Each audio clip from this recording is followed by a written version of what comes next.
warahmatullahi wabarakatuh. Gimana kabarnya hari ini? Nah, kemarin kita telah belajar tentang metode ilmiah. Sekarang kita lanjut ke materi mengenai cabang-cabang biologi. Oke, kita simak video pembelajaran cabang-cabang biologi berikut ini. Semangat belajar! Semakin berkembangnya permasalahan yang dihadapi oleh manusia, cabang-cabang biologi juga semakin berkembang pesat. Nah, setiap cabang ilmu dalam biologi ini mempelajari suatu objek secara lebih spesifik ya, dan berdasarkan kriteria tertentu. Misalnya, di tingkat organisasi kehidupan itu ada biologi molekuler yang mempelajari penyusun tubuh makhluk hidup di tingkat molekuler. Kemudian ada genetika yang mempelajari cara pewarisan sifat pada makhluk hidup. Kemudian ada sitologi, yaitu mempelajari susunan dan fungsi dari bagian-bagian sel. Ada histologi yang mempelajari susunan dan fungsi jaringan tubuh makhluk hidup. Kemudian ada anatomi yang mempelajari struktur dalam tubuh makhluk hidup.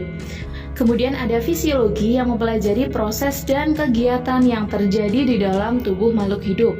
Berdasarkan kriteria objek biologi, yaitu ada virologi yang mempelajari kehidupan virus dan pengaruhnya bagi makhluk hidup. Kemudian ada mikrobiologi yang mempelajari kehidupan mikroorganisme atau organisme yang kecil dan peranannya bagi kehidupan. Kemudian ada bakteriologi yang khusus mempelajari kehidupan bakteri dan peranannya bagi kehidupan. Kemudian ada mikologi yang mempelajari kehidupan jamur, dan ada botani yang mempelajari kehidupan tumbuhan. Di dalam botani itu dibagi lagi ya, contohnya misalkan ada pteridologi yang mempelajari tumbuhan paku, dan ada briologi yang mempelajari tumbuhan lumut.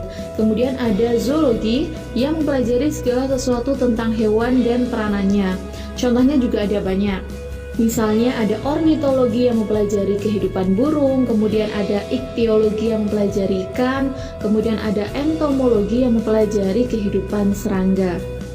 Berdasarkan kriteria persoalan itu ada ekologi yang mempelajari hubungan timbal balik makhluk hidup dengan lingkungannya, kemudian ada evolusi yang mempelajari perkembangan makhluk hidup dari yang sederhana sampai yang kompleks, kemudian ada imunologi yang mempelajari sistem kekebalan tubuh, kemudian ada taksonomi yaitu mempelajari penggolongan makhluk hidup, dan ada patologi yang mempelajari segala sesuatu yang berkaitan dengan penyakit.